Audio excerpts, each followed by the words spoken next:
ಓಂ ಶಾರದಾ ಲಕ್ಷ್ಮೀ ಗಣಪತಿ ಗುರುಭ್ಯೋ ನಮಃ. ಅಧಿಕ ಮಾಸದ ಶುಭ ಸಂದರ್ಭದಲ್ಲಿ ಓಂ ಶಾರದಾ ಲಕ್ಷ್ಮೀ ಗಣಪತಿ ಗುರುಭ್ಯೋ ನಮಃ. ಇಲ್ಲಿ 33 ಕೋಟಿ ದೇವಾನು ದೇವತೆಗಳನ್ನು ಮಹರ್ಷಿಗಳು ಸ್ತುತಿ ಮಾಡ್ತಾ ಇದ್ದಾರೆ, ಪ್ರಾರ್ಥನೆ ಮಾಡ್ತಾ ಇದ್ದಾರೆ. ನಾವು ಈ ಮಂತ್ರದಲ್ಲಿ ಮೊದಲು ಓಂಕಾರ ಬೀಜಾಕ್ಷರ ಬರ್ತಾ ಇದೆ, ನಂತರ ಸರಸ್ವತಿ ಅಂದರೆ ಶಾರದಾ. ಆ ಶಾರದಾ, ಆ ಸರಸ್ವತಿ ಕುರಿತು ಜ್ಞಾನಂ ದೇಹಿ ಸ್ಮೃತಿಂ ದೇಹಿ ವಿದ್ಯಾಂ ವಿದ್ಯಾದಿ ದೇವತೆ ಪ್ರತಿಷ್ಠಾಂ ಕವಿತಾಂ ದೇಹಿ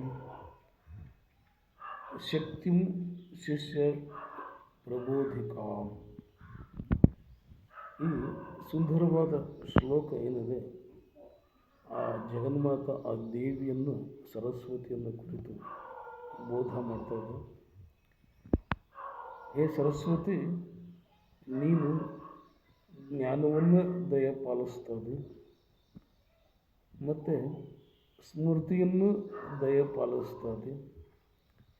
ವಿದ್ಯೆಗೆ ಅಧಿದೇವತೆಯಾದ ವಿದ್ಯೆಯನ್ನು ನೀನು ಕರುಣಿಸ್ತದೆ ಮತ್ತು ಕವಿತಾ ಶಕ್ತಿಯ ಪ್ರೌಢಿಮೆಯನ್ನು ನೀನು ಕೊಡ್ತಾ ಇದ್ದಿ. ಆದುದರಿಂದ ಶಕ್ತಿದಾಯಕಿಯಾಗಿರುವ ನೀನು, ಹೇ ದೇವಿ, ನೀನು ನನ್ನ ಮೇಲೆ ಭಕ್ತನಾದವನು ನಿನ್ನನ್ನು ನಾನು ಸದಾಕಾಲದಲ್ಲಿ ಸ್ಮರಣೆ ಮಾಡ್ತದನು.